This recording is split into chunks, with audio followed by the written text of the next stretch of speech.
Hello and welcome to this event of the Center on Regulation and Markets at the Brookings Institution. My name is Sanjay Patnaik and I'm the director of the center. It is my real pleasure today to welcome three distinguished speakers from academia who will share their most recent research insights on regulatory responses to climate change.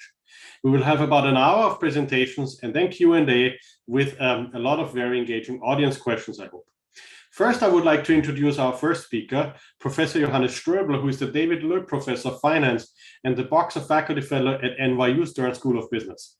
Professor Stroebel conducts research in climate finance, household finance, social network analysis, macroeconomics, and real estate economics. He has won numerous awards and is also a member of the Climate-Related Market Risk Subcommittee at the CFTC. He earned his PhD in economics at Stanford, where he also held the Bradley and Kohlhagen Fellowship at the Stanford Institute for Economic Policy Research.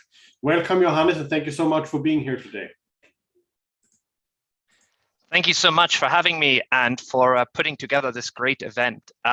So I'm going to be spending a bit of time talking about the interactions of climate change and financial markets, a new research field that we've termed climate finance. And the motivation for this research field is that in the past few years, there's been the surge of interest in better understanding the interaction of climate change and financial markets. And what I want to do in today's presentation is just to take stock a little bit about what we've learned from that research efforts, what we still need to know, sort of what are a lot of the open questions we have, and how the insights that we have produced so far affect financial market regulation, both sort of what we've seen already and also prospectively what types of regulations we think we see coming down the road. For those listeners who are interested in sort of a more detailed treatment of some of the topics that I'll only be able to talk to you about briefly, we've recently written a review article in the Annual Review of Financial Economics where we summarize some of these insights in more detail. So the starting point for this research agenda has really been to try and study the extent to which climate risk is already priced in asset markets today. And most people that think about this question start from thinking about classifying assets in terms of their exposures to different types of climate risk. So when you think about the ways in which climate change can affect asset values, there's at least two types of categories of risks you want to think about. One of them is physical risks. These are the physical manifestations of climate change that can affect asset values. Think about rising sea levels or wildfires, etc., that have the ability to affect the valuation of real estate assets and others. And the second category is a whole range of transition risks. So these are risks to asset valuations that come alongside the transition to a low carbon or net zero economy. These could come from regulatory interventions such as potential carbon tax or the like, but they can also come through technological developments, etc. Once you classify assets into these, in terms of their exposure to these different risks, you start realizing that depending on the asset that you look at, the most important risk source varies. So when you, for example, look at real estate assets, like I've done in a paper with Stefano Giglio, Krishna Rao, Matteo Maggiore, and Andreas Weber, you realize that physical risk exposures through things like rising sea levels or wildfires are probably the most important risk category that you would expect to be priced in real estate assets, and also real estate related assets, things like REITs or mortgage-backed securities or other assets where the payoffs depend on an underlying real estate valuation. When you think about equity markets, you can probably find that the largest set of exposures are to transitional regulatory risks through the carbon intensity of firms. For example, you might think that the oil companies are substantially exposed to transition risks in case we're going to get a carbon pricing system somewhere that would harm the relative competitiveness of those firms relative to other energy producers. In the municipal bond market, this is a market way over $1 trillion in the US. You have both physical and transition risks because of the location of the tax base, right? So if you're a municipality borrowing and you're in an area that's going to be exposed to rising sea levels, that's a physical risk to the muni bond market. But also, if you have an economy that's very hydrocarbon dependent, you might see transition risks. And you're going to get the same thinking about sovereign debts, physical risks. Some countries like Bangladesh and Fiji, etc., that have substantial parts of the country lying below the sea level are exposed to physical climate risks. Other countries with very oil-dependent economies like the UAE and Iraq, those sovereign debts will be exposed to transition risk. So you can see that, across essentially all asset classes out there, a combination of these physical and transition risks mean that asset valuations will end up being exposed to climate risks. The next problem is to actually measure these exposures systematically. Now, with something like physical risks, it's a relatively more straightforward effort. What you need, and I say relatively more straightforward, what you need is a combination of being able to geolocate the assets, which is quite easy for real estate assets because they're tied to a specific location. So you kind of have a sense about where in space those assets are located. For equities, it's a little harder, but you can get data on the location of production facilities, etc.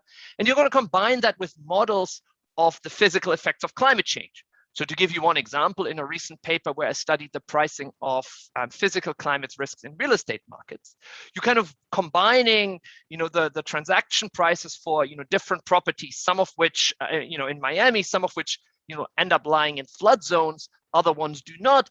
And you're going to get these sort of models of physical climate risk from providers like NOAA and others out there that will tell you, for example, which properties are likely to be flooded if sea levels rise by 6 feet or more, or something like that.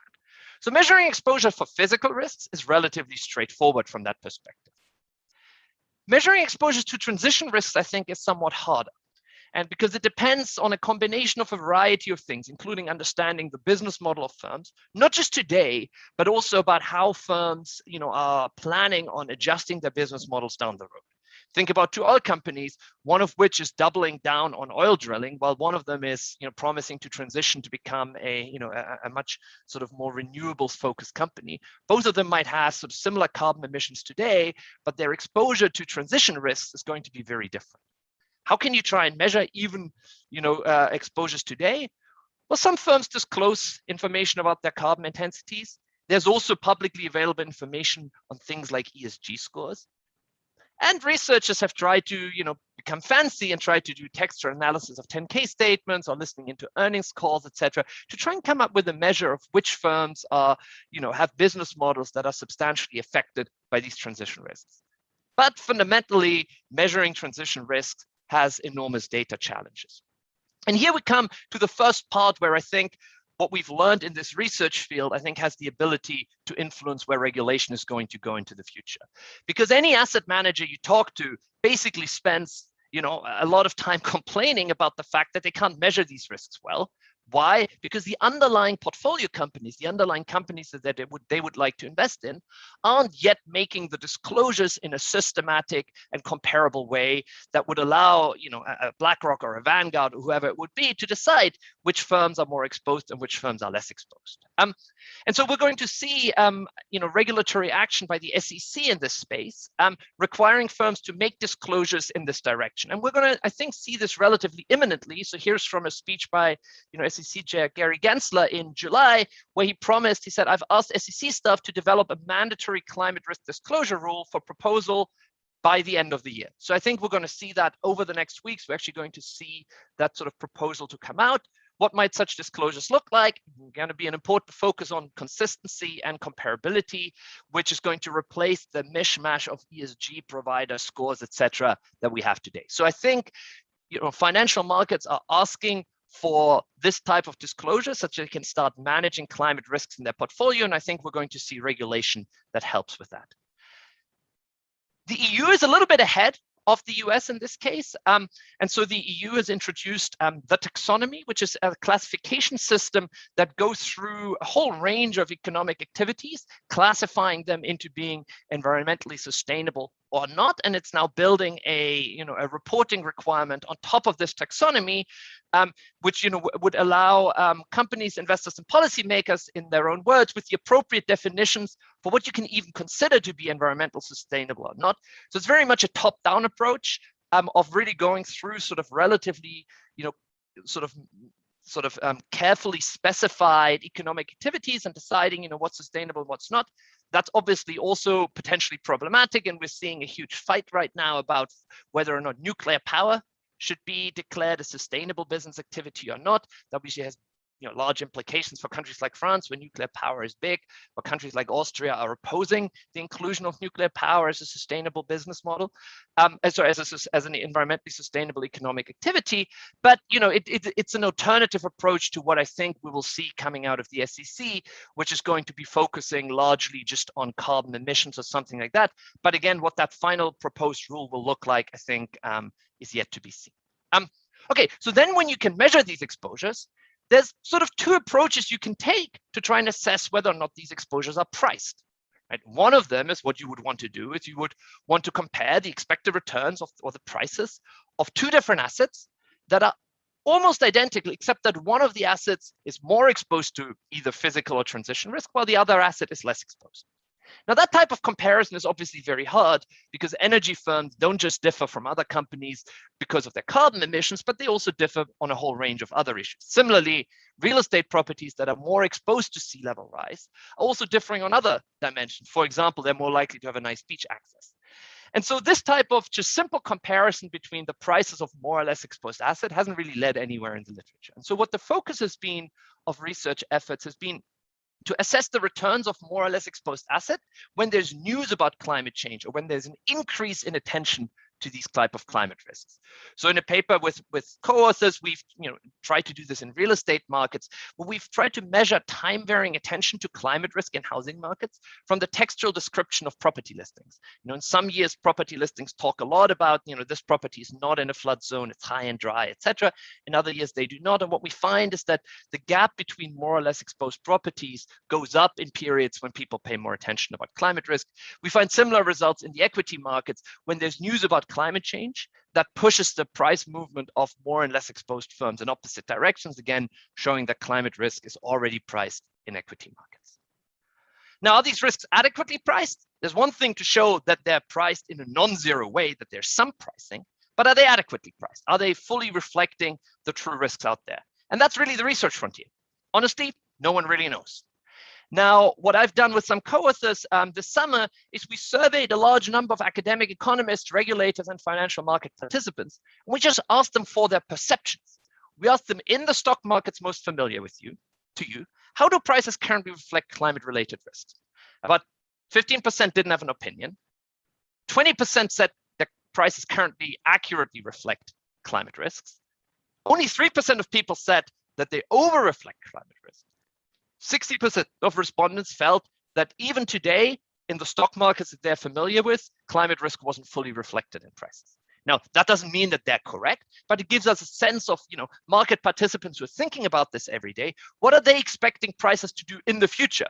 Because one important aspect, if prices don't currently reflect climate risks, they might have to adjust in the future to reflect these more accurately. But I think this is really a dimension where we need a lot more research. And I think anyone who claims right now to know if prices accurately or not accurately reflect climate risks, is probably overstating their case a little bit. So then when we understand that we have these climate risks, how do we manage or how do we hedge these risks? And I want to think about this question from two different perspectives. The first perspective is that of an individual asset manager. Take a BlackRock or an AQR, or even just a retail investor who's looking at their portfolio, who realizes that climate risk is investment risk and who's thinking about what to do with their portfolios to manage this risk. The second question, and that's obviously important from a regulatory perspective, is that of a prudential regulator, someone like the Fed, who has to ask the question whether climate risk doesn't just present a risk for some firms to lose some money, but whether or not it might even present a risk for financial stability. Now, how would a mutual fund manager or an asset manager, how would they go about hedging climate risk? It's actually not obvious. It's quite difficult. Why? Because we really don't have a whole range of good insurance or derivatives contracts at the moment. There's a whole range of reasons why these markets don't yet exist, and I'm happy to discuss those in the Q&A if you're interested. But I think one important thing to just point out is that my personal view is that derivatives markets will play a very important role in the transfer of climate risks from people that are worried about these risks to people that are more easily able to bear those risks. And the CFTC under Chairman Benham has taken a whole range of steps in this direction. In March, he put together a group focusing on the derivatives market role in addressing climate-related risk. And the idea of this group is, and I've highlighted here, is to accelerate early CFTC engagement in support of industry-led and market-driven processes in the climate and larger ESG space. So as always, innovation is not going to come from the government. It's not going to come from the regulator. It's going to come from the private market.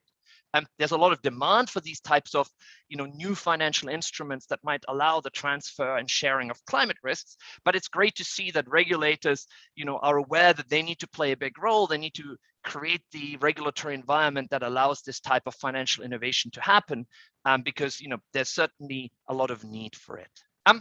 So then in the absence of large specialized assets that allow us to hedge and transfer climate risk, there's a research agenda that I've worked on with a number of co-authors to try and see what can we do in terms of thinking about portfolios that might allow you to hedge these risks using publicly traded assets. So rather than sort of specialized derivatives contracts, trying to say, what can we do by just looking at, say, the universe of investable stocks in the US? And so we have a first paper where we said, look, if you want to construct a long-run hedge against climate risk, this can be replaced by dynamically hedging news about climate change. So if you can construct a portfolio that does well every time we get bad news about climate change, then sort of cumulatively, this portfolio will do very well if climate change gets very bad, and will therefore have this hedge portfolio. Now, how do you go about measuring news about climate change? So we have a bunch of approaches using textual or sentiment analysis of newspaper coverage, etc. It's not worth going into the details, but heuristically, you can think about every time the Wall Street Journal presents to its readers some bad news about climate change, you're looking for a portfolio that does relatively well in those periods. Now, how do you put together a portfolio like that? Well, there's a bunch of approaches you can take.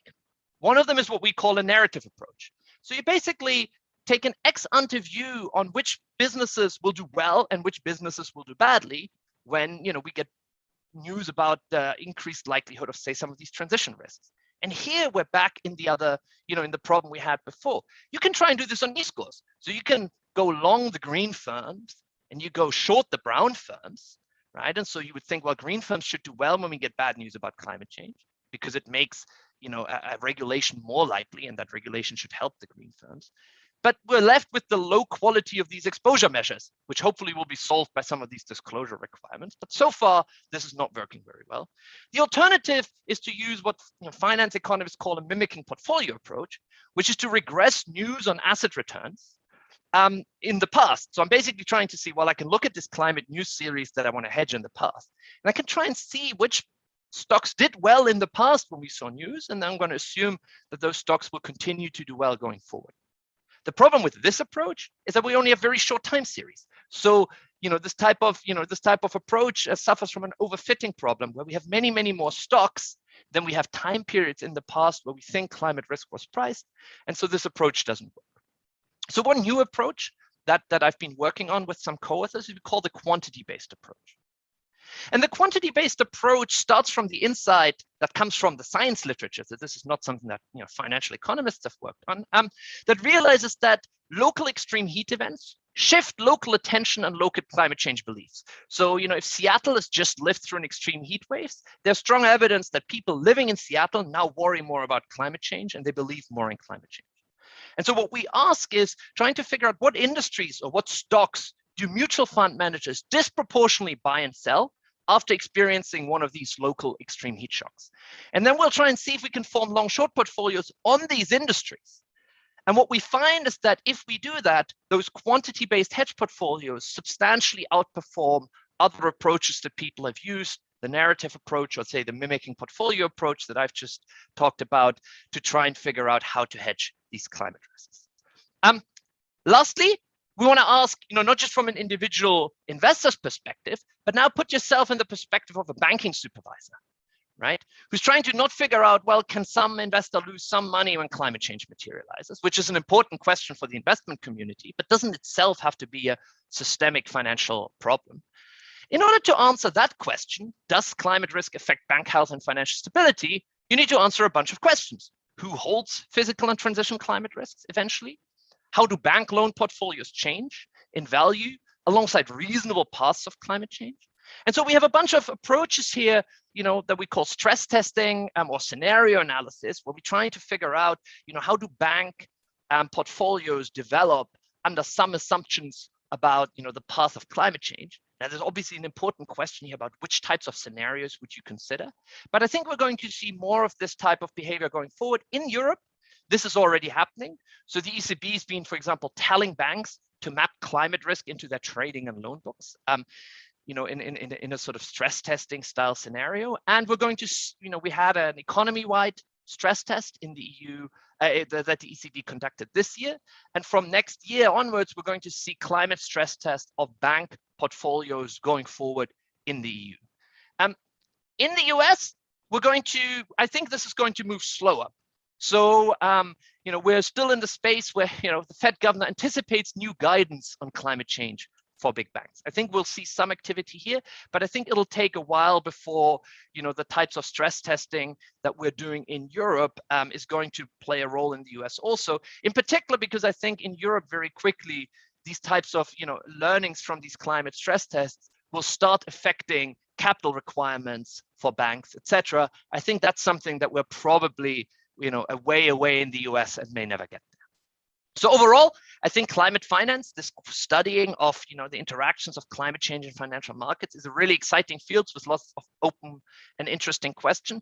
We have a lot of regulatory bodies, economic regulatory bodies. We talked about the SEC today. We talked about the CFTC today. We talked about the various banking supervisors, all thinking about this, all trying to make sense of this. I think we've made some progress. We now understand that climate risk affects asset values. We've made some progress in terms of how to mitigate, how to share this type of risk. And I think we need to make a lot more progress on the disclosure side so we have better data. And then eventually we need to make a lot more progress trying to understand not just if this is an investment risk, but if this is a large enough investment risk that it also presents a financial stability risk. And I'm going to end right here. Thank you very much for listening.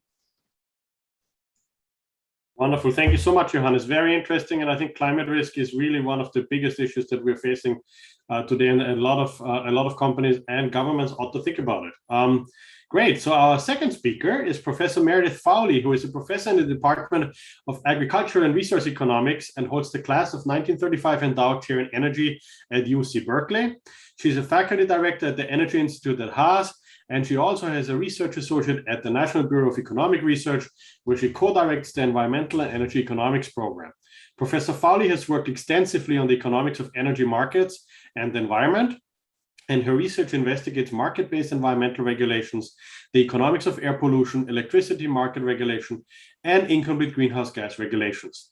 She also currently serves as a governor-appointed member of California's Independent Emissions Market Advisory Committee, and she will talk today about electricity sector regulation and how we can facilitate the clean energy transition. Thank you so much for being here today. I give it over to you, Meredith. Welcome. Thank you. And thanks for the invitation. It's a real honor to be here, especially with Johannes and Simone. Johannes is a difficult act to follow, but I'll try. So how I'm going to use my 20 minutes, when you think about the regulatory response to the challenges posed by climate change, I think the first types of regulations that come to mind are some of the regulations Simone is going to talk about: carbon pricing and direct emissions regulation. I think increasingly we're thinking about financial market regulation, some of the interventions that Johannes was talking about. What might not be top of mind is good old-fashioned natural monopoly regulation. We don't usually think about this as like a key lever we have, but I'm going to try and change that thinking because I think it's got an underappreciated role. And to sort of elucidate that point, I'm going to be drawing from California, where I live. But I think it's an important state to think about. It's on the front lines of climate change adaptation, with rising sea levels and wildfire. And it's also been on the bleeding edge of climate change mitigation, with sort of higher levels of policy ambition than we're seeing in other states, and even in parts of Europe and the rest of the globe. So I think I'm gonna start with what I think is a non-controversial observation, but I'd be curious in the Q&A if people disagree. From my perspective, I think the most promising path to deep decarbonization runs through the power sector. So the game plan is green the grid, invest in more clean renewables, wind, solar, and electrify a lot of things, from transportation to buildings to some industrial applications. So if we think about taking that path, it's going to require massive capital investment in new electricity generating technologies, supporting infrastructure, grid modernization, charging stations. And it's also going to involve shifting consumers away from natural gas and gasoline towards electricity.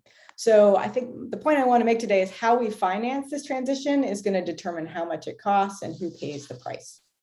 So it's really exciting when we think about climate action to think about reinventing how we produce electricity and consume it and move it, solar panels and wind turbines and grid modernization and battery storage. Not quite as exciting to think about how we pay for this, and in particular, how we regulate it. But I think it's really important to think about innovation in this space.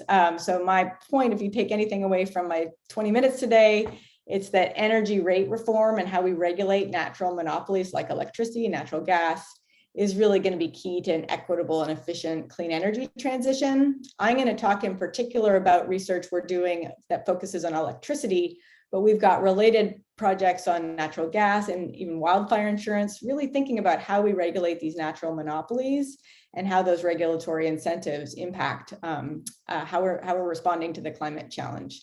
So what I wanted to do today is start with like two very quick slides reminding you of Econ 101 as it pertains to natural monopoly regulation. So for people who took undergraduate economics, hopefully this is a fond memory. If not, I'll just go over the basics, because I think it's important to motivate sort of the fundamental economics of these regulatory questions and challenges before we go to the real world and see how we're actually pricing energy. So I'm going to focus on California and think about both, how the current regulatory regime departs from how an economist would prescribe, and thinking about more of the reinvention and innovation that we could see in energy price regulation.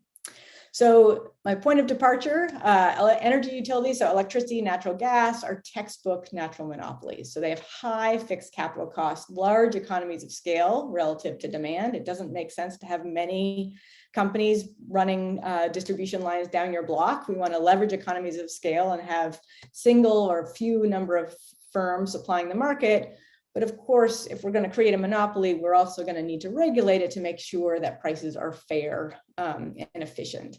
So this is a graph showing US utility capital expenditures, electricity and natural gas in recent years, and you can see they're growing, and they're expected to continue to grow.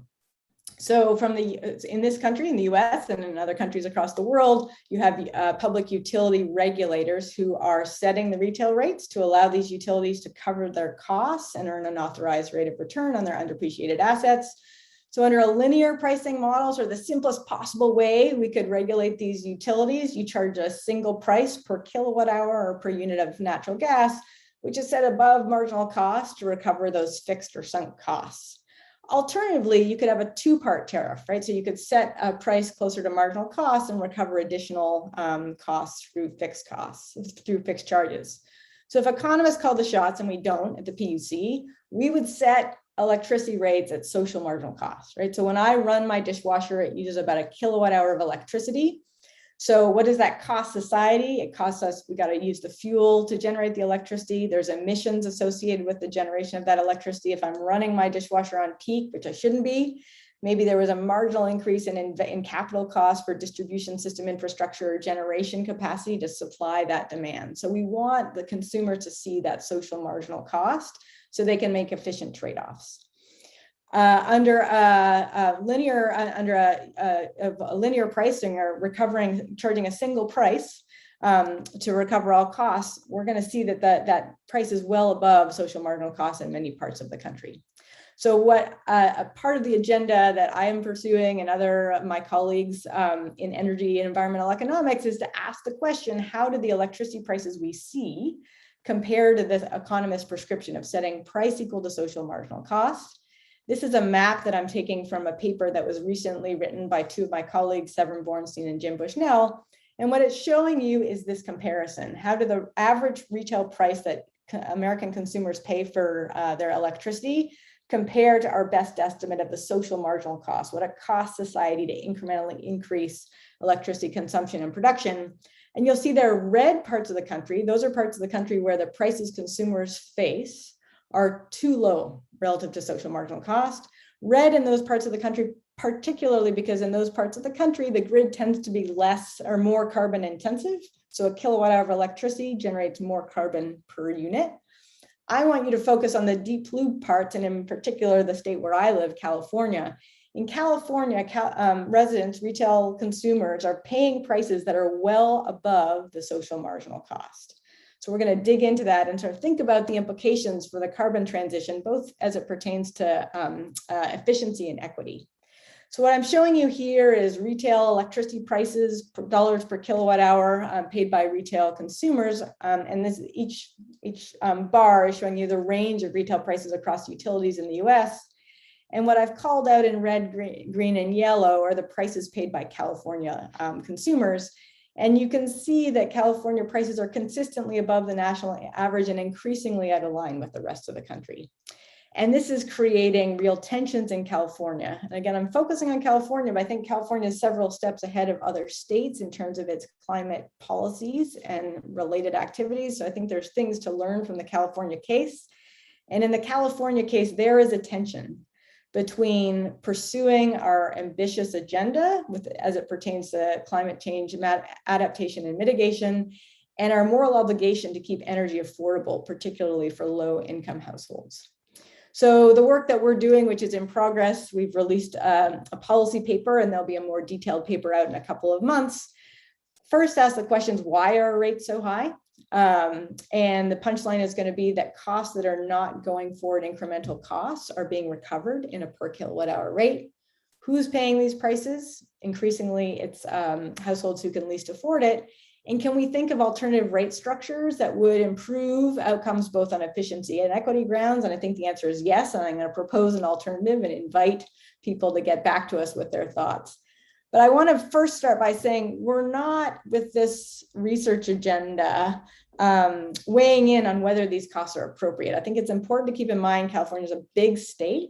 Our high costs may well be justified in a state that's on the front lines of climate change. The utilities are going to spend over $10 billion in 2021, 2022 in terms of wildfire adaptation, making sure that the grid is more resilient to increasing wildfire risk.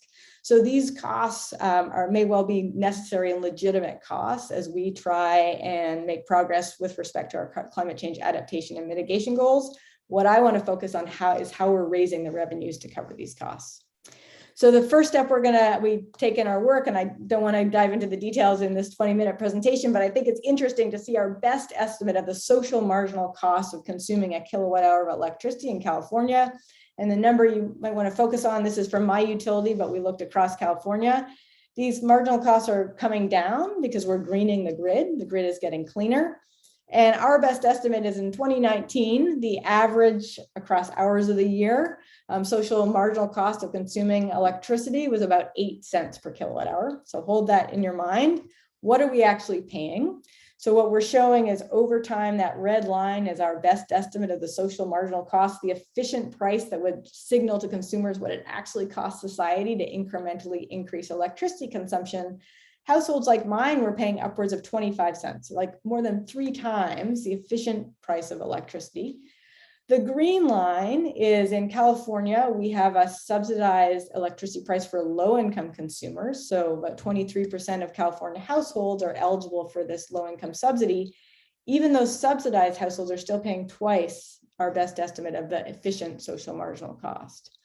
So what explains that big gap between retail price and social marginal costs? All sorts of costs that don't scale with usage, but that we're recovering in our per kilowatt hour rates. So the legacy costs of building power plants, transmission and distribution investment costs, wildfire mitigation costs, public purpose programs. So in this short presentation, I won't step through every step of this graph, but this is our graphical summary of why am I paying 25 cents a kilowatt hour when the social marginal cost is 8 cents a kilowatt hour. The lower staircase up to the social marginal cost decomposes the social marginal cost into fuel costs, emissions, and what have you. The staircase above the 8 cents is explaining how we get to the retail price. And it's sunk legacy investment costs for generation, transmission, and distribution. That distribution box is capturing some of the wildfire mitigation costs that utilities are having to incur to deal with or to be in the business of supplying electricity across a vast state as wildfire risk escalates. And finally, in the short presentation, I'm not going to spend much time on it, but I do want to highlight the brown box, which is showing you the effect on consumers' electricity prices of how we subsidize rooftop solar. So there's a lively debate in California across the country about net metering. When I put solar panels on my roof, I avoid paying 25 cents, but the true social cost avoided is only 8 cents.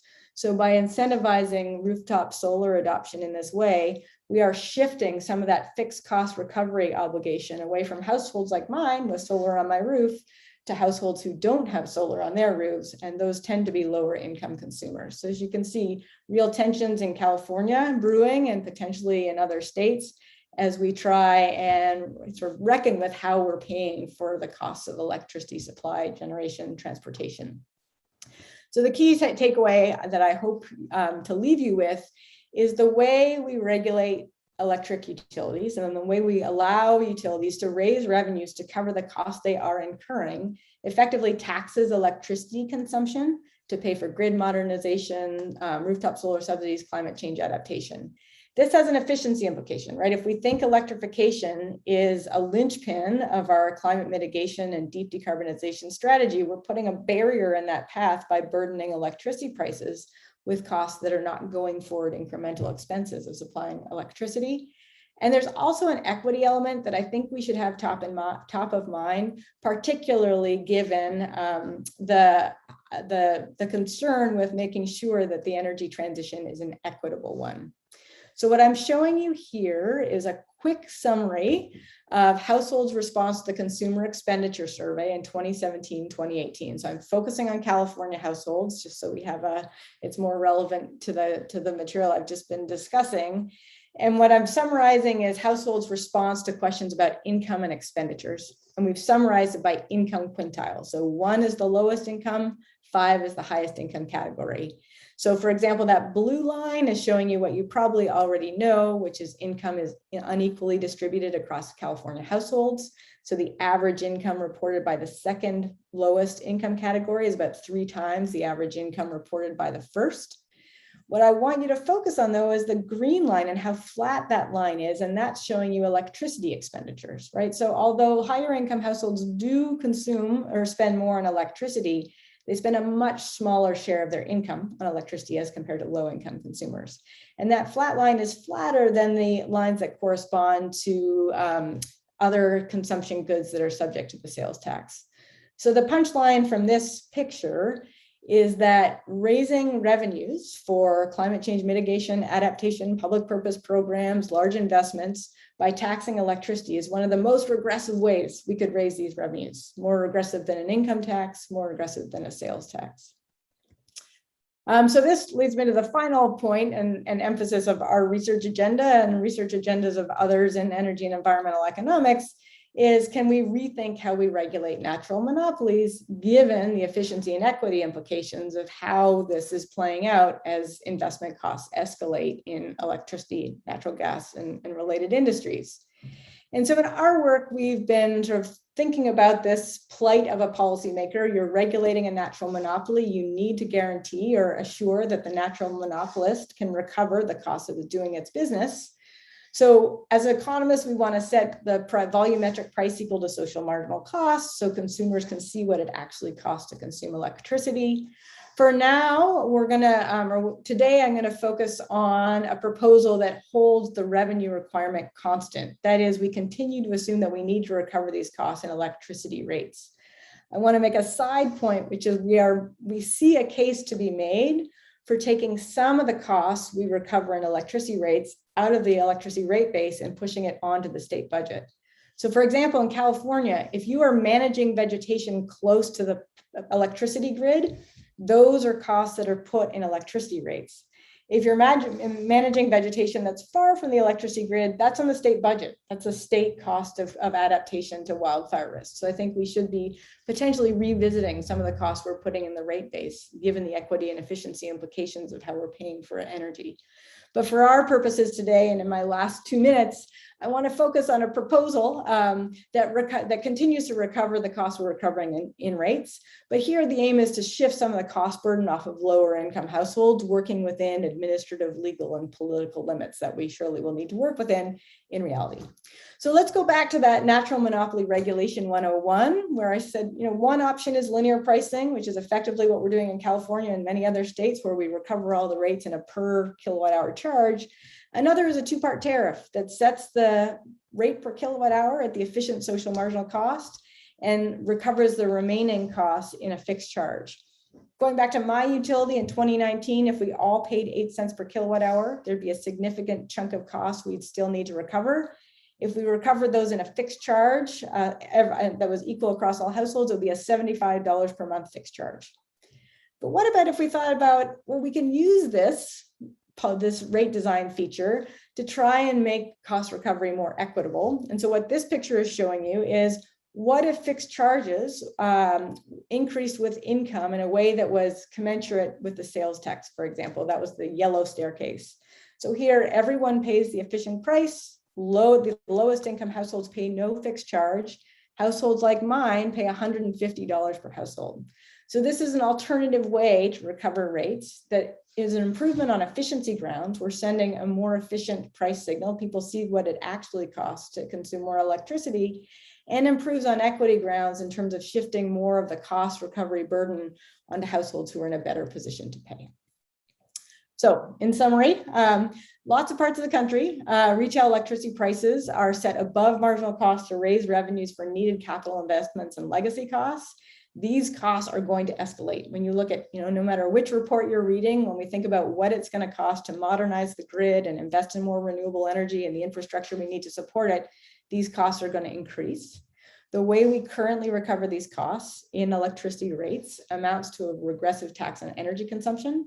This has negative implications for efficiency. It's going to slow, who wants to electrify with electricity prices this high, right? It's going to be harder to get people out of their gas-powered cars into electric cars, swapping their natural gas water heaters for electric water heaters. And it also has equity implications, which need to be front and center as we craft our climate mitigation plans and goals. So I think an area of innovation that we don't talk about as much as we probably should is thinking about innovating and how we regulate natural monopoly pricing. Changing the way that these escalating sector costs are recovered could help us ensure that the clean energy transition is efficient and equitable. And so as researchers, we're involved in academic research in this space, but we're also part of the policy conversation in California, where I think the tensions are so palpable that people are realizing that we need rate reform of some form. And the conversation is turning to how we can rethink regulating not only electricity prices, but also natural gas prices. Finally, we're also working on property insurance, wildfire insurance, asking similar questions as wildfire risk escalates. How is regulation helping or hindering firms' abilities to change premiums to reflect changing wildfire risk profiles? So I'll stop there and look forward to questions and conversation. Wonderful. Thank you so much, Meredith. I think you raised a couple of really interesting points, because if we want to make a transition to a low carbon future based on electricity, we need to make sure our electricity grid and regulation energy systems actually can take it. So that's a wonderful point. Great. So our last speaker is Professor Simone Borghesi, who is the director of the Florence School of Regulation, Climate Division at the European University Institute. He's the president-elect of the European Association of Environmental and Resource Economists and the Secretary General of its Policy Outreach Committee. He's also a full professor of economics at the University of Siena in Italy. He has been president of the Italian Association of Environmental and Resource Economists, and he got his PhD at the European University Institute in 2001. He worked at the IMF and FEEM Milan, and he was a visiting scholar at INRA, at the University of Cambridge, the ETH Zurich, and he currently also directs the EUI, the Live DICE project on deepening international cooperation on emissions trading, which is especially important given that the EU has been a pioneer in carbon pricing and emissions trading specifically. And he's going to talk about that today and what lessons we can learn from the EU from that. Welcome, Simone, and thank you so much for being here today. Thank you. It's a great pleasure, great honor to be with you today. As you said, and as the title suggests, I would like to convey some of the lessons that can be learned from the European experience in emission trading system, and also of the research in this area. And for this purpose, I will start by providing an overview of the past and present of the UTS, which I will describe as a living creature. You will see why in a second. And then we'll move on to what I think are the open issues and the next challenges that the EU ETS will have to face in the future. And in particular, I will focus on carbon leakage risk and its possible solutions. And we'll conclude with some lessons. So just to make sure that we are all on the same page, let me start by very briefly describing the functioning of the EU ETS. As you all know, the EU ETS is the cornerstone of the EU climate policy. It's a carbon price mechanism, so it puts a price on greenhouse gas emissions to cost-effectively control and eventually eliminate emissions. It's a cap and trade mechanism. The government sets a cap, a quantity, the total number of emission allowances, and then market operators trade allowances, and the interplay between supply and demand determines the carbon price. Born in 2005, the EU ETS was divided into 4 phases of its increasing length. The pilot phase, 2005-7, then 2008-12, 13-20, and 21-30, the current phase we are in, which covers the whole decade. And while the phases became longer, the stringency also increased over time. The quantity falls by a linear reduction factor that increased over time. It was minus 174% in the period 2013-20, and it was increased up to minus 2.2% from this year. And actually, there is already a plan to further increase the linear reduction factor in the future. The system covers now around 40%, yes, of the European greenhouse gas emissions, more than 10,000 heavy energy using installations, mainly power stations and industrial plants, that are located in 30 countries. But where are these market operators located, and whom do they trade with? Well, to provide an answer to this question, I want to show you a diagram which comes from a paper that I wrote with a colleague, which shows you the EU ETS as a network. Basically, each node in the network corresponds to a country, namely to the set of market operators which open up an account in the national registry of that country. The size of the node is proportional to the in-strength, which is a measure of the incoming links. In other words, the number of allowances that are purchased by the operators in that country.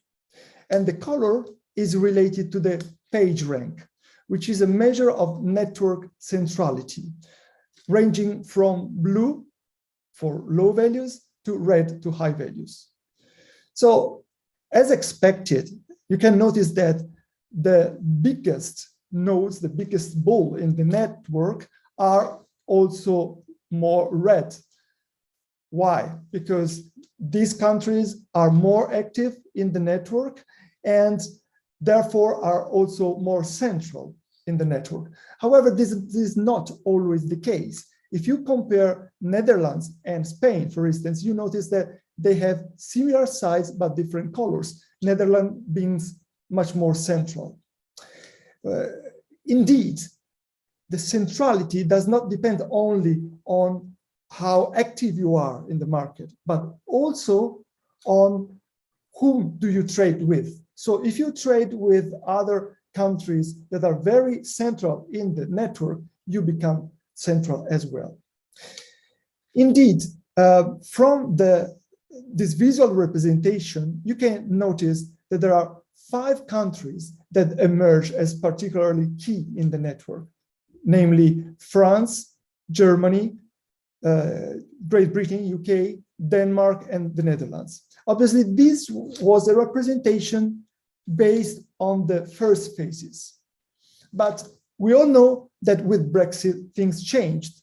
And so the question that I wanted to address is what happens if we take out the UK red ball? How things will change with Brexit? For this reason, we, with the same colleague, we wrote a follow-up paper, I would say, entitled With or Without UK, in which you look at the structure after Brexit. What could be the impact of Brexit on the direction and flows of the transactions? And we try to provide different scenarios depending on the possible reallocation of the transactions that involve the UK partners. What we find, obviously, is based on backward analysis, because we don't have, due to the embargo on the data, the real-time data. But what we have based on the past is that we can expect the network to become more homogeneous because of the reallocation of the transaction from the UK to the other countries, but still characterized by a core periphery structure in which a few large nodes remain and the others are at the periphery, at the margin of the network.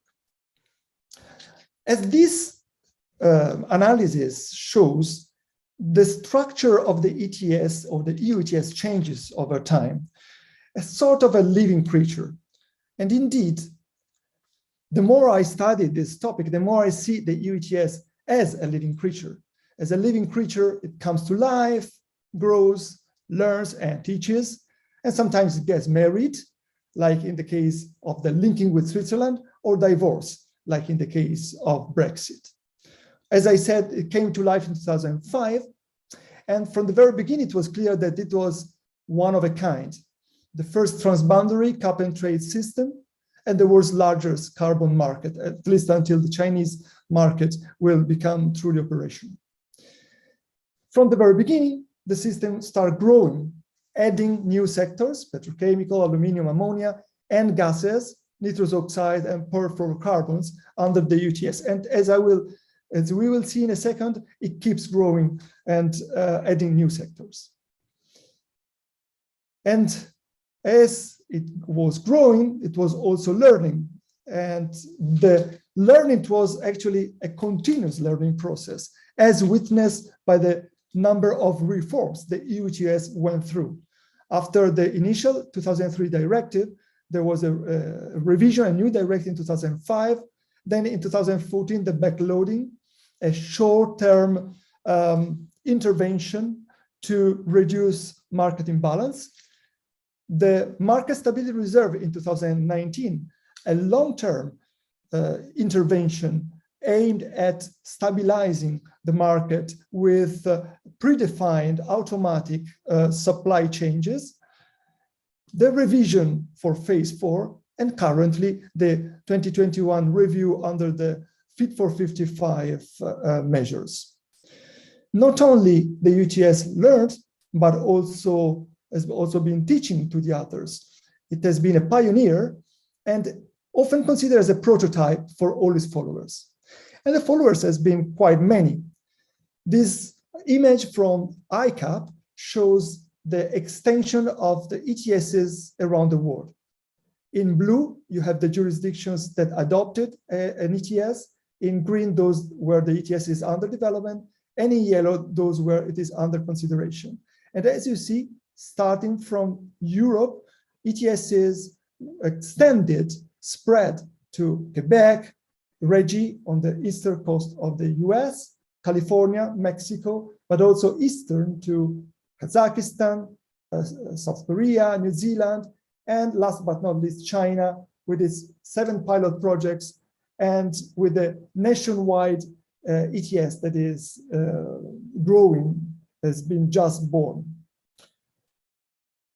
Each ETS has its own structure, has its own rules, has its own applications. For this reason, we wanted to see how the systems can be aligned.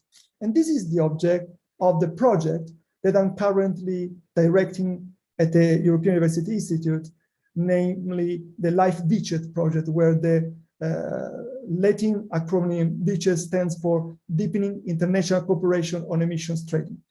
The project involves the regulators of the main ETSs around the world, Europe, California, China, New Zealand, Quebec, and Switzerland, with the objective of aligning these ETSs and possible integrate them in a larger, maybe in a future global carbon markets. Each ETS has its own story, and as any living creature, also the EU ETS had its ups and downs, which are here well represented by the carbon price intertemporal trend. The diagram shows the trend of carbon price in Europe from the beginning of phase 2 up to basically today. And as you see, you can easily read the financial crisis, 2007 and 2008, which caused a fall in price.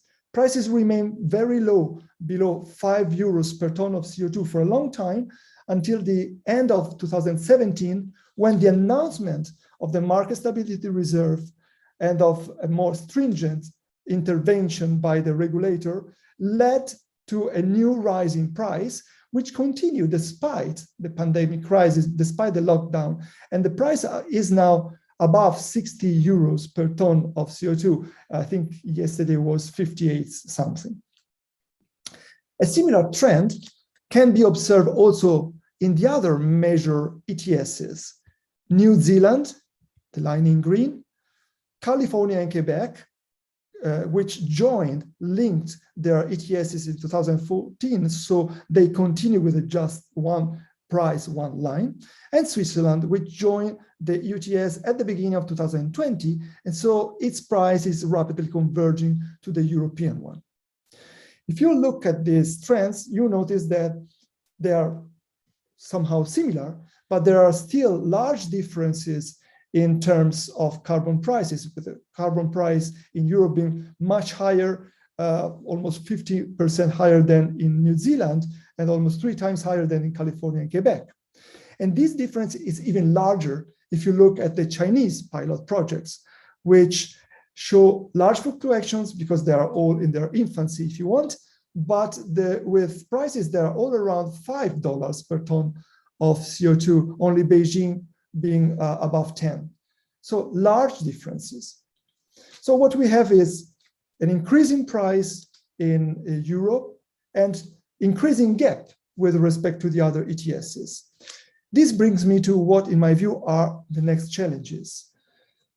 Namely, this trend may provoke concerns in terms of competitiveness for European firms and distributional concerns because of the possible regressive effects of the increasing carbon prices. In my view, these are the 2 major challenges that the EU ETS will have to face in the future, together with those that come from its continuous growth, the extension to new sectors, the maritime, which is about to enter the current ETS, and the buildings and transports that are planning to set their own ETS in the next few years, hopefully and possibly converging with the EU ETS in the future. Now, due to time constraints, I want to focus on one of these aspects. I will focus only on the first one, on the competitiveness issue, and on the possible risk of carbon leakage. We all know that unilateral policies like the EU ETS may provoke carbon leakage, namely the delocalization of the polluting activities. To be honest, so far, the literature shows very little of no evidence of carbon leakage. No evidence in the Schillepret and other study, a very weak evidence, for instance, in a study on German firms by Koch and Bassemama, or in another study that I conducted with Chiara Franco and Giovanni Marin on Italian firms. But this is true, or these studies were based, including mine, on a previous period when carbon prices were low, as we saw. What will happen if carbon prices keep rising, as we can expect if we want to achieve climate neutrality by 2050 or by 2060 in the case of China? So this raises the issue of how to safeguard international competitiveness. And in my view, there are 3 possible ways. The most commonly adopted way is free allowance allocation. This has been adopted in mainly all ETSs, with free allowances to installations of sectors at risk of carbon leakage. However, here the problem is how to define the sectors at risk of carbon leakage, and what is the optimal level of allocation that we should give. According to some studies, for instance, Martin and others, these criteria were too generous in Europe, which led, especially at the beginning, to windfall profits and reduced incentive to innovation. For this reason, the European Commission is planning to phase out free allowances and looking for alternative solutions. And one of these is certainly linking. This is the object of the Life Ditches project. Linking leads to price convergence across the linked ETSs. So it reduces automatically the incentive to delocalize to the other jurisdictions. However, the problem is how to align the various ETSs. What, for instance, is the maximum price differential for prospective linking? What's the maximum size differential? Or which are the features that may prevent linking? For instance, how can we link a system that has an absolute cap with one that have a relative cap like the Chinese one? These and other questions are the object of our project.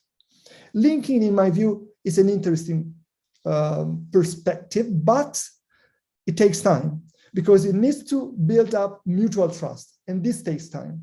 And since we don't have much time, given the urgency of many climate problems, Europe is looking for an alternative solution. And this is how the carbon border adjustment mechanism came about. Certainly, it is a reasonable mechanism because it tries to create a level playing field. However, the problem is here are how to implement it, how to avoid possible retaliation problems, because in my view, we should avoid absolutely trade wars and beggar thy neighbor policies, especially in a period of recession or pandemic like the present one. As you notice, all these solutions to safeguard international competitiveness imply strategic component across, or better, between the regulator and the firms, across ETSs or across countries. For this reason, I think it is very useful to adopt a game theoretical approach.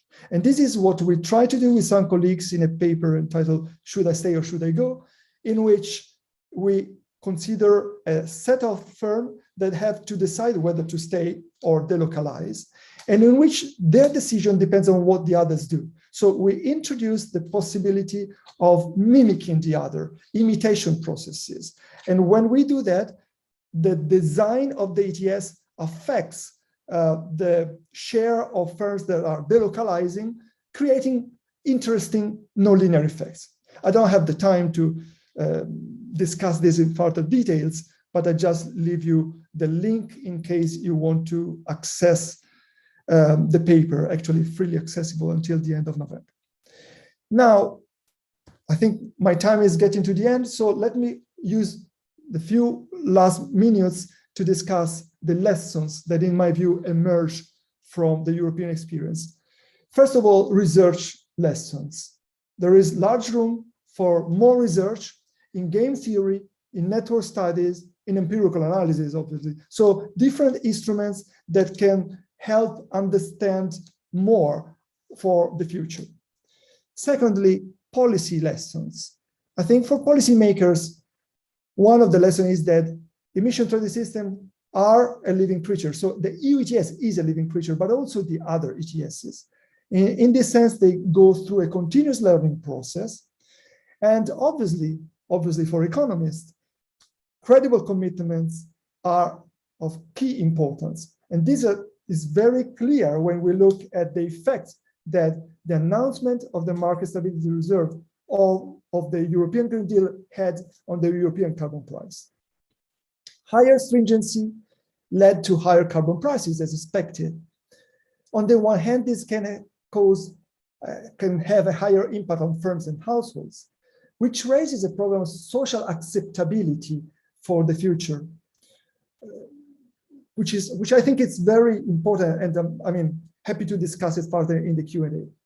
On the other hand, higher carbon prices imply a larger incentive to innovation, larger incentive to behavioral changes, and also larger auction revenues, more than 57 billion euros in the period 12-20. The use of these revenues, in my view, is of key importance to mitigate losses and to fund low carbon innovations through the Innovation Fund or the Modernization Fund. So much of the success of the EU ETS in the future will depend on how the auction revenues will be used. Finally, the title was a bit patronizing in my view, Lessons from Europe. To be honest, I think there are lessons to be learned from Europe and lessons to Europe, so in a mutual learning process.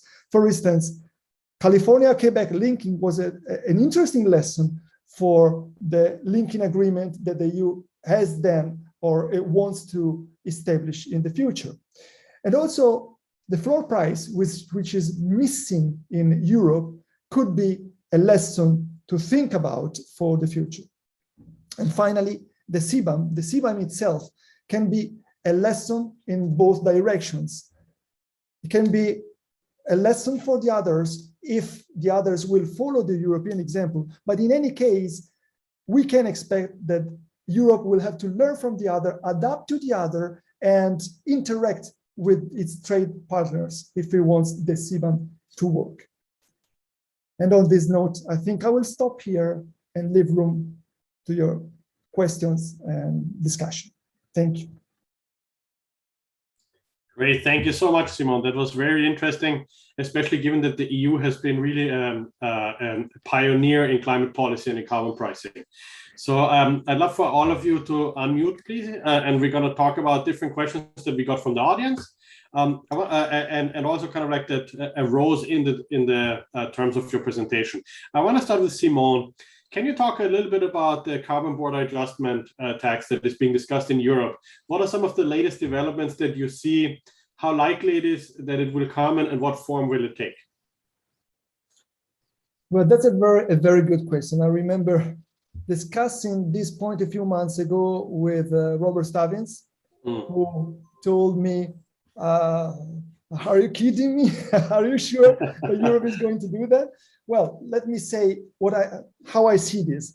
It's a very risky move, I must admit, but at the same time, it's a game changer, which somehow pushes things and speed up the process. I think that's the intention that Europe has in this case. Whether right or wrong, I think it's producing some effects, because I'm reading on the news that Russia start thinking about a carbon tax. I'm reading on the news that the US is changing attitude. Actually, to be honest, the US already had thought about a CBAM in the past. So Canada is considering that. So, somehow it creates the structure for a carbon club or carbon coalition, whatever you want to call it, of the kind that probably Nordhaus had in mind years ago. So it can help pushing things ahead, or it can be just an instrument to go on. I mean, I have the impression that Europe maybe doesn't want to use it at all. And it's just a strategic move. Obviously, I can't tell. It's just my impression. Course, But certainly, the great challenge is how to make it WTO compatible. And I think Europe is moving in the right direction, to be honest, involving its trading partners in a dialogue before implementing any CBAM, because the CBAM is going to implement it, if any, in 2026, say. So, I mean, there is time to think about it, and also excluding export rebates, which was probably one of the most critical aspects in the original proposal. And I think you're right. I mean, I think it's a really important signal, right? Especially a signal towards markets like the US that have for years failed to implement any kind of carbon price. Meredith, I'd love if you can weigh in a little bit on that, because I think there has been some thinking on this in California, right? Yeah, so California has a border carbon adjustment, like a real live border carbon adjustment, which I think not everybody appreciates. And I think there are some interesting lessons to learn from it briefly. So it's only in electricity. Okay. When the cap and trade program was set up, a majority of the emissions from electricity consumption in California came from outside. So it was clear that something needed to be done. So how it works is we tax emissions in California directly, and then effectively sort of stand on the border and try and price the carbon that's baked into electricity imports. And I just want to pick up on something Simone said. So what I think the lesson that is most interesting to me is it really elucidates a tension between needing to be careful about protectionism or perceived protectionism, because you could just the original plan was to stand on the border and just charge an emissions rate. Right. But when that emissions rate is not zero, that means a wind turbine in Nevada is not happy because a wind turbine in California faces no compliance charge, whereas a wind turbine in Nevada is being penalized by this average rate. So what California did was set an average rate, but allow outside zero carbon resources to opt out and demonstrate that they're zero carbon. The problem there is it does not solve the leakage problem, because there's enough out-of-state zero carbon resources such that we're seeing reshuffling. All the zero carbon resources are being put on paper, sent to California, but we're not shutting down coal plants. We're just rearranging supply relationships. And so our research has been a little bit, I think it's important. It's a really important proof of concept. You know, it's showing some of the real world complexities of implementing this, and also showing that this is a difficult challenge to strike a balance between WTO agreements or concerns about trade protectionism and really mitigating the leakage problem. So it's a work in progress and one worth watching as we try and learn from the experiences of other jurisdictions. And I think you raise a very important point, which is kind of like the fine line between protectionism and doing the carbon border adjustment. Because I think we see a lot of proposals now in the current negotiations in Congress to put a carbon border adjustment tax in the US without having a domestic carbon price. And that doesn't make any sense. It's going to be very difficult to ascertain the proper price. And as a signal, it's very difficult, right? To say, oh, we have this bunch of regulations, and based on that, we indirectly calculate a carbon price, a carbon border adjustment tax, and we don't have a carbon price. So I'd like to stay on Meredith. I want to talk a little bit about California has started to experiment already many years ago with some hydrogen-powered cars. And so I was wondering, do you know a little bit about what the thinking is on hydrogen combined with electricity? Is there any new developments that you have seen? I'm afraid I don't know. That's something I don't know much about. I mean, I know that there's probably, there is some policy in place there. What I'm more familiar with, there's a real push toward electric cars and the kinds of infrastructure investments one would need to help, convince consumers out of the gas-powered cars. But unfortunately, I have not been following the hydrogen-powered car development. No problem. Let's move on to Johannes. So we got a question from the audience, which is on kind of like the securities markets, and especially in the mortgage space. So what do you think, what are some of the frameworks that are being used to price climate risk in those security markets, and especially in the mortgage space? And I'm curious, because in your presentation, you mentioned kind of like a lot of those assets don't price the climate risk in yet. What is your expected time frame that investors, that kind of like market actors will start to price it in actually? Yeah, I mean, so in particular for mortgage-backed securities, which I think are the largest sort of group of of assets that trade, that have the mortgage markets in the background. One of the challenge to pricing climate risk there is that the largest part of the U.S. mortgage market, as you know, is these government or government-sponsored enterprises, Fannie Mae and Freddie Mac, guaranteeing the default risk on these mortgages. And if you think that the fundamental way in which climate risk is priced in mortgage markets, it would come through default risk pricing. And so if your property gets flooded, that makes it much less likely that you'll repay the mortgage. And those and so we see that there is a lot of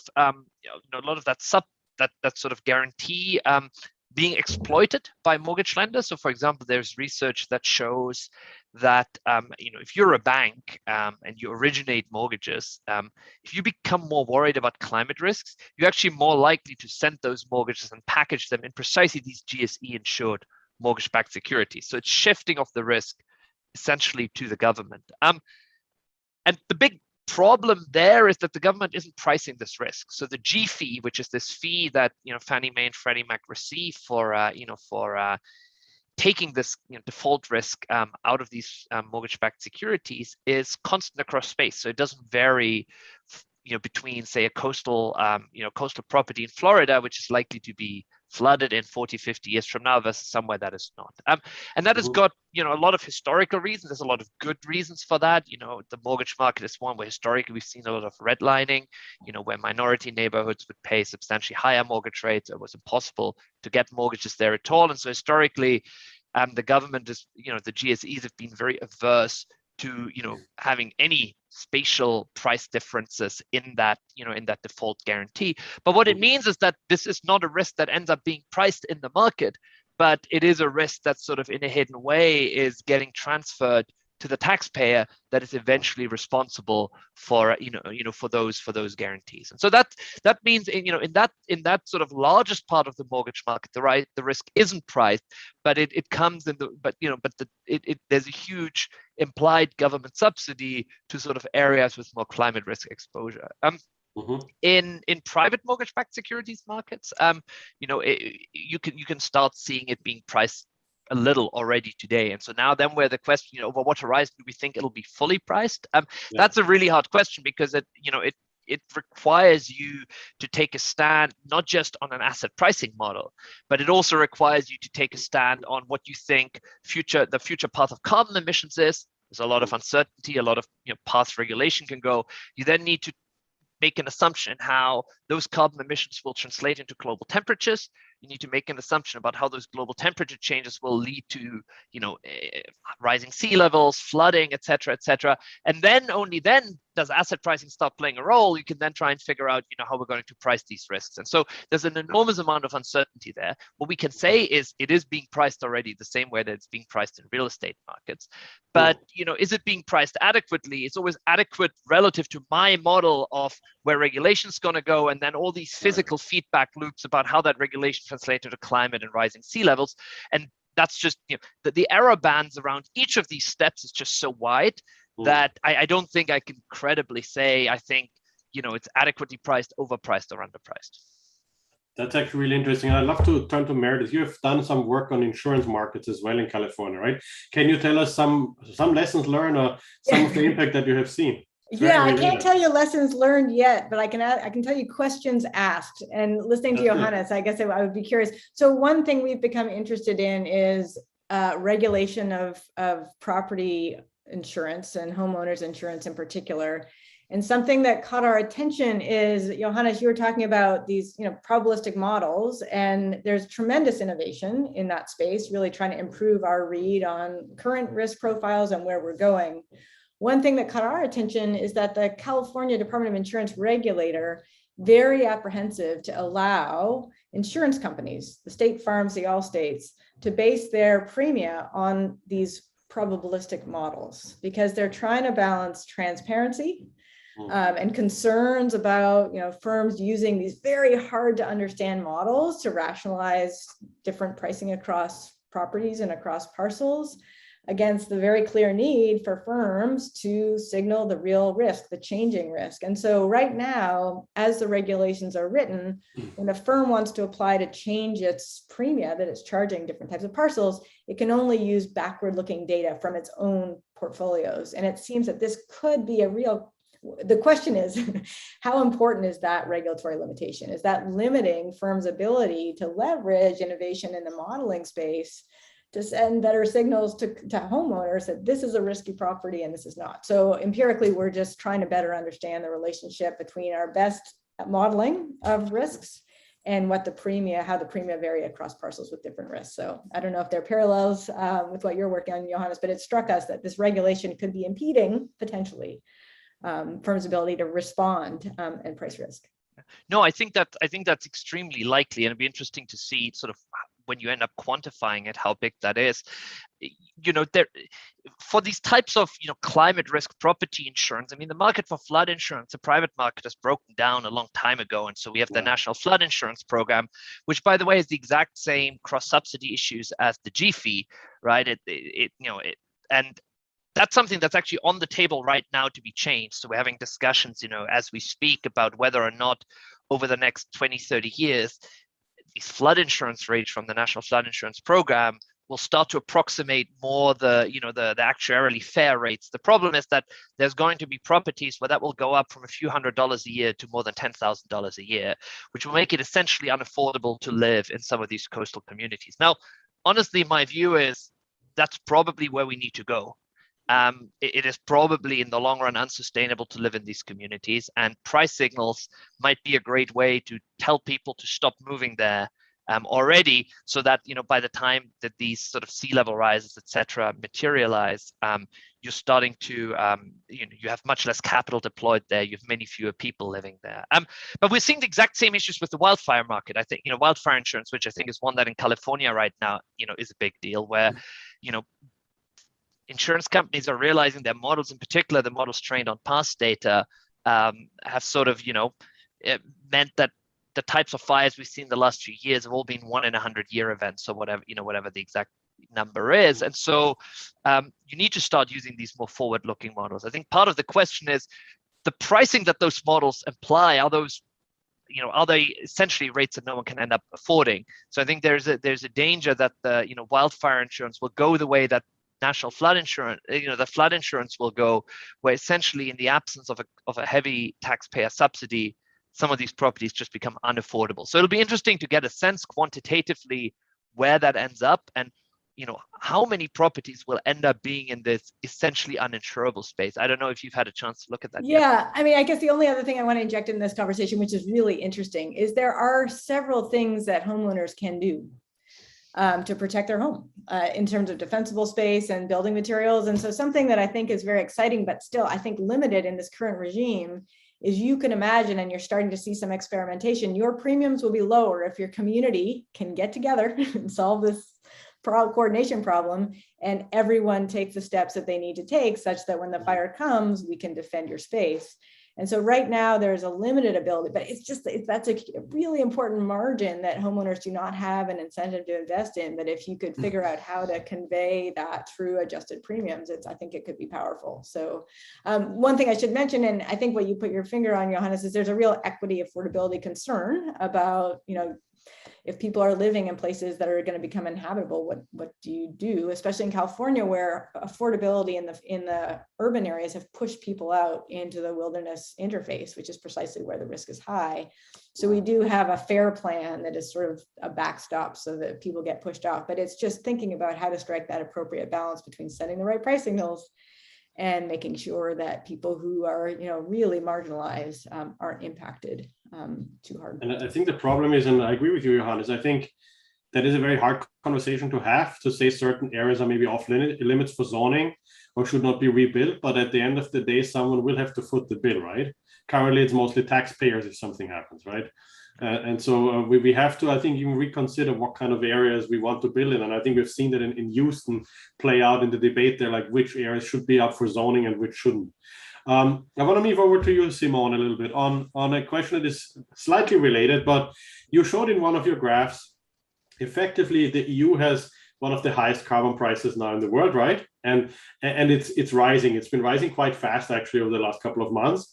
And so you pointed out kind of what's going to happen if it rises further. The EU is really, I think, if you look around the world, the one bloc that has credibly committed to really reducing emissions and to doing something about it, much more so than most other areas. And we've seen some pushback, not too much, but some pushback in the population. So my question is kind of like, it came from the audience actually. How can the EU kind of like maintain their quality of life and still become carbon neutral? And what's the best way to go about that? And the second part of the question is, have you seen, and to what degree have you seen the EU ETS being kind of like a template for other programs around the world, and the EU really with a leadership role influencing policies in other parts of the world, especially the developing world? Okay, thank you. That's an interesting question that I think Europeans are asking themselves right now in a way. It is true that there has been some pushback, but I think the framework that Europe is building tries to address these distributional aspects. I mean, the way to go, in my view, is redistribution, to make sure that the climate issue does not become an equity issue. I mean, building up on what Meredith was saying, because I think that's very true. And that's a big risk that would pose everything at risk, the whole structure at risk. But, Europe has also done steps in the right direction, in my view. For instance, building up this social climate fund for the redistribution of the revenues coming from the ETSs. Also, that is from building and transport ETSs, but now they're planning to do it also more and more with the EU ETS that we have already. So work more on the redistribution of the revenues, and consider that the revenues from the auctioning will be higher if prices get higher and higher. So that's true. There is a larger amount of money that can be redistributed. So we should not deny the possible regressive effects of some measures, but we should communicate to the population that, look, we are doing something, and this is the something we are doing. These are the money that we use for the redistribution to make sure that people are compensated. And consider the second question on the leadership of the EU. Well, if you think about it, the EU is producing 9% of global emissions. And the EU ETS covers around 40% of European emissions. So it's less than 5% of global emissions. So if you think about it, it's a tiny little contribution. Right. But I think it has, in reality, an important signal effect. And it's an important contribution as long as Europe manages to have a leadership role. My feeling, from the perspective of EUI and of the project we carry forward, is that it is working. It is producing effects on the others. And so I think Europe has built a leadership, taking advantage in a way of a period in which the US leadership was lower.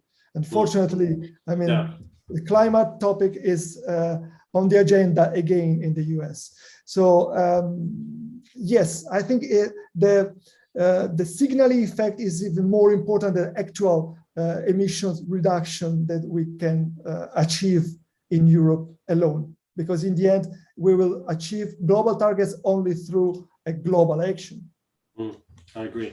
That's actually a good point. So we have a few more minutes. I wanna close with one question to all panelists that also came from the audience. We currently have the negotiations ongoing in Congress about the reconciliation bill, where a carbon price is being considered. But the US has a very kind of like a spotted history with the federal carbon price. We don't have one. It failed a couple of times.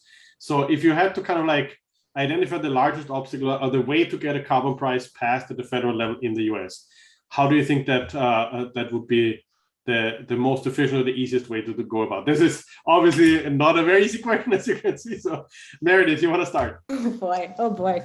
I mean, I think one of the problems has been when you talk about a carbon tax, you're leading with the pain, the cost, and you're sort of playing in the background is the benefit, the carbon mitigation. That's true. So, especially as we're pushing for deep decarbonization, I think we could think creatively and say, okay, let's make it a renewable energy standard that mimics a carbon tax more so than the plan that was on the table. Interesting. But you can lead with renewable energy, which when you poll people, people like the idea, as they should. It's the costs are coming down. So I think part of it will be just how you present it, and leading with the shiny object and not focusing as much attention on the fact that we're going to have to pay for it. But if crafted well, we can mitigate that price tag. Yeah. Seems to be sort of but I'm not a politician, I'm an economist. But that would be my take. Great, thank you. Johannes, your thoughts on this?